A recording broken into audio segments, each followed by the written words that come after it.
ಮಾತ್ರ ಮಹಿಮೆ ಪಡಲಿ.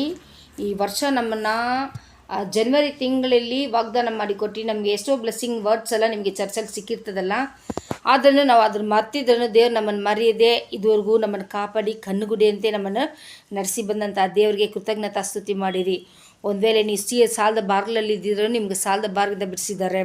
ಫೀಸ್ಗಳಿಲ್ಲ ಅಂತ ಓದಾಡ್ದೆ ನಿಮ್ಮ ಫೀಸ್ಗಳು ಕೊಟ್ಟು ಮುಗಿಸಿದ್ದಾರೆ ಮತ್ತು ಆಹಾರ ಇಲ್ಲ ಅಂತ ಹೇಳಿದಾಗಲೂ ಆಹಾರಗಳನ್ನು ಕೊಟ್ಟಿದ್ದಾರೆ. ನಿಮಗೆ ಮನೆ ಇಲ್ಲ ಅಂತ ಹೇಳಿದಾಗಲೂ ಮನೆಗಳನ್ನು ಕೊಟ್ಟಿದ್ದಾರೆ. ನಿಮಗೆ ಸಮಾಧಾನ ಇಲ್ಲದ ವೇಳೆಯಲ್ಲಿ ಸಮಾಧಾನ ಕೊಟ್ಟಿದ್ದಾರೆ. ಆರೋಗ್ಯ ಭಾಗ್ಯವನ್ನು ಕೊಟ್ಟಿದ್ದಾರೆ. ಇಸ್ರೇಲ್ ಇವತ್ತು ನಾನು ತೂಕಡಿಸಿದ್ದಿಲ್ಲ ನಿದ್ರಿಸಿದ್ದಿಲ್ಲ ಅಂತೇಳಿ ಇದುವರೆಗೂ ನಮ್ಮನ್ನು ಕಾಪಾಡಿದ ದೇವರಿಗೆ ನಾವು ಒಂದು ಥ್ಯಾಂಕ್ಸ್ ಗಿವಿಂಗ್ ಮಾಡೋಣ. ನನ್ನೊಂದಿಗೆ ನೀವು ಸಹ ದೇವ್ರನ್ನ ಸ್ತುತಿಸ್ರಿ, ಕೊಂಡಾಡ್ರಿ. ಆತನ ಮಾಡಿದಂಥ ಎಲ್ಲ ಉಪಕಾರಕ್ಕೆ ದೇವ್ರಿಗೆ ನಾಮ ಮಹಿಮೆ ಪಡಲಿ. ಆತನಿಗೆ ಸ್ತೋತ್ರಪ್ಪ.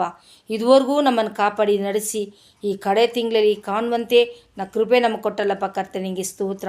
ಇನ್ನು ಮುಂದೆಯೂ ನೀನು ಕಾಪಾಡೋದಕ್ಕೋಸ್ಕರ ಸ್ತೋತ್ರ. ಹೊಸ ವರ್ಷದಲ್ಲಿ ಹೊಸ ಆಶೀರ್ವಾದ ನಮಗೆ ಕೊಡುಪ ರಾಜ. ನೀನು ವಾಗ್ದಾನ ಪ್ರಭು, ನೀನು ಮಾಡಿದಂಥ ಎಲ್ಲ ವಾಗ್ದಾನಗಳು ನೆರವೇರೋದಕ್ಕೋಸ್ಕರ ಸ್ತೋತ್ರಗಳನ್ನು ಸಲ್ಲಿಸಿದ್ದೇನೆ ಕರ್ತನೆ. ಈ ವೇಳೆಯಲ್ಲಿ ನಾವು ನೋಡೋಣ ದೇವ್ರ ವಾಕ್ಯಗಳು. ಯೆಶಾಯ 12ನೇ ಅಧ್ಯಾಯದಲ್ಲಿ ದೇವ್ರ ವಾರ್ತೆಗಳಿರ್ತದೆ. 5ನೇ ವಾಕ್ಯನೂ 6ನೇ ವಾಕ್ಯ ನೋಡೋಣ. ಯೆಹೋವನನ್ನು ಗಾನದಿಂದ ಸ್ತುತಿಸಿರಿ, ಆತನ ಆಡ್ರಿ, ಆಡಿಸಿರಿ, ಸ್ತುತಿಸಿರಿ. ಆತನ ಮಹಿಮೆಯ ಕಾರ್ಯಗಳನ್ನು ಮಾಡಿದ್ದಾನೆ. ನಿಮ್ಮ ಜೀವಿತದಲ್ಲಿ ಎಷ್ಟು ಒಳ್ಳೆ ಮಹಿಮೆ ಕಾರ್ಯಗಳನ್ನು ಮಾಡಿದ್ದಾರೆ ನೀವು ಯೋಚನೆ ಮಾಡಿ. ಇದು ಭೂಮಂಡಲದಲ್ಲೆಲ್ಲ ತಿಳಿದಿರಲಿ.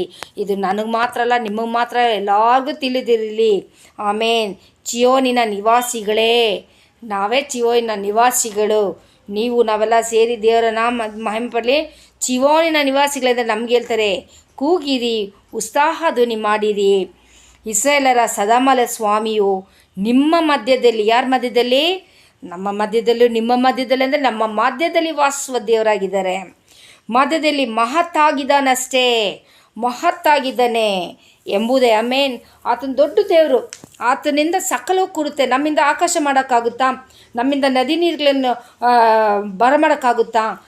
ನಮ್ಮಿಂದ ನೀರು ನೋಡೋಕ್ಕೆ ಲೇಸಾಗಿದೆ, ಅದೇನು ಅಷ್ಟು ವೆಯ್ಟ್ ಇಲ್ಲ ನಾವು ಅಂದ್ಕೊತೀರಿ. ಆದರೆ ಆ ನೀರು ಎಷ್ಟು ಭಾರ ಇದಲ್ಲ, ಅಂಥ ಒಂದು ಭಾರವಾದ ನೀರು, ಸಮುದ್ರ ನೀರು, ನದಿ ನೀರು, ಇದೆಲ್ಲ ನಾವು ಎತ್ತಿಟ್ಕೊಳಕ್ಕಾಗುತ್ತಾ? ಇಲ್ಲ, ಖಂಡಿತ. ಅಂಥ ಒಂದು ದೇವರು ನಮ್ಮ ಕಷ್ಟ ದುಃಖಗಳೆಲ್ಲ ಹೊತ್ಕೊಂಡು ನಮಗೆ ಸಮಾಧಾನ ಕೊಟ್ಟು ನಮ್ಮ ಇದುವರೆಗೂ ನಡೆಸಿದಂಥ ದೇವರಿಗೆ ಕೃತಜ್ಞತಾ ಸ್ತುತಿ ಮಾಡೋಣ. ಹೊಸ ವರ್ಷದಲ್ಲಿ ನಾವು ಕಾಲಿಡುವಾಗ ನಮಗೆ ಸಂತೋಷವನ್ನು ಕೊಡಬೇಕಂತ ಏಸಪ್ಪನ ನಾವು ಪ್ರಾರ್ಥನೆ ಮಾಡೋಣ. ನಮ್ಮ ಕಣ್ಣೀರೆಲ್ಲ ಈ ವರ್ಷದಲ್ಲೇ ತೊಳೆದು ಕಣ್ಣೀರಿಗೊಂದು ಫುಲ್ ಸ್ಟಾಪ್ ಕೊಡಬೇಕು ಏಸಪ್ಪ. ಆಮೇನ್. ಕೊಟ್ಟೇ ಕೊಡ್ತಾರೆ.